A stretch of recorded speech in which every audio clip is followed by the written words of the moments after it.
आणि यानंतरची बातमी पुण्यातूनच। आरोपी सियाच्या भावाची 10 तासांनंतर चौकशी संपली आहे। साहिल गोयलची लोणावळा पोलिसांकडून चौकशी करण्यात आली आहे। केतन अग्रवाल हत्या प्रकरणामध्ये अनेक नवनवीन ट्विस्ट येत आहेत। पोलिसांकडून अधिकचा तपास सुरू आहे आणि सध्या सियाचा भाऊ साहिल गोयलची लोणावळा पोलिसांनी कसून चौकशी केली। जवळपास 10 तास ही चौकशी चाललेली आहे।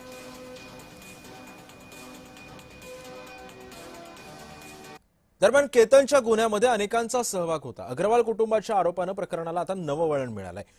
केतन अग्रवालची हत्या ही अनाकलनीय घटना आहे असं गृहमंत्री देवेंद्र फडणवीसांनी भूमिका स्पष्ट केली आहे।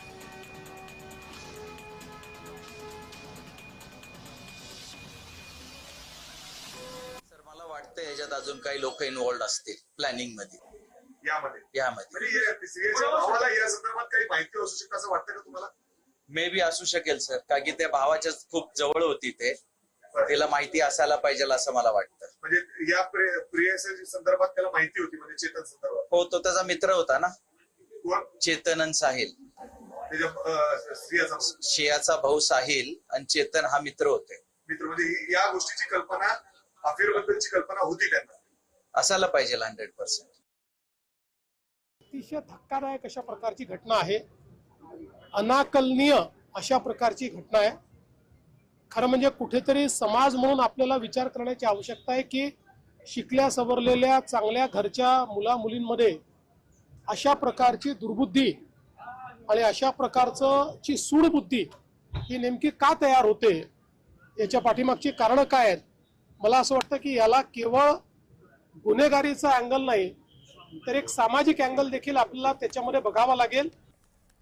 दरम्यान बचावासाठी आरोपी सियाचं नवं कारण सध्या समोर आलंय। केतनला टक्कल होतं तो केसांचा वीक वापरायचा असं सियानं आपल्या जबाबात म्हटलंय। सियाच्या आरोपांवरती केतनच्या वडिलांनी स्पष्टीकरण दिलंय। केतन कृत्रिम केस वापरायचा ही माहिती त्यानं लपवली नाही असंही विशाल अग्रवाल म्हणजेच मयत केतनचे वडील यांनी ही प्रतिक्रिया दिली।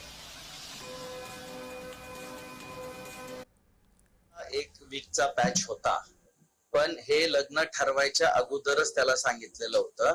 बिकॉज ऑफ त्याच्या ते काही मेडिकलच्या याच्यामुळे एक छोटासा पॅच होता त्याला वीकचा, पण ते लग्न ठरवायच्या अगोदर सगळं काही क्लिअर सांगून दाखवलं गेलं होतं। व्यतिरिक्त तुम्ही आज तपासात कुठेही बघितलं तर कुठेही असं दिसत नाही की त्यांनी कधी सांगितलंय या त्या गोष्टीसाठी नकार दिलाय। पण तिच्यासाठी लय सोपं होतं ना सर नकार देणं। माझ्या मुलाची हत्या करायची गरजच नव्हती ना। दरम्यान केतन अग्रवाल हत्या प्रकरणामध्ये एक महत्त्वाचे अपडेट सध्या समोर आले। ॲडव्होकेट उज्ज्वल निकम यांची विशेष सरकारी वकील म्हणून नियुक्ती करण्यात आली आहे। सरकार न्यायासाठी कटिबद्ध आहे असं मुख्यमंत्री फडणवीसांनी सांगितलं।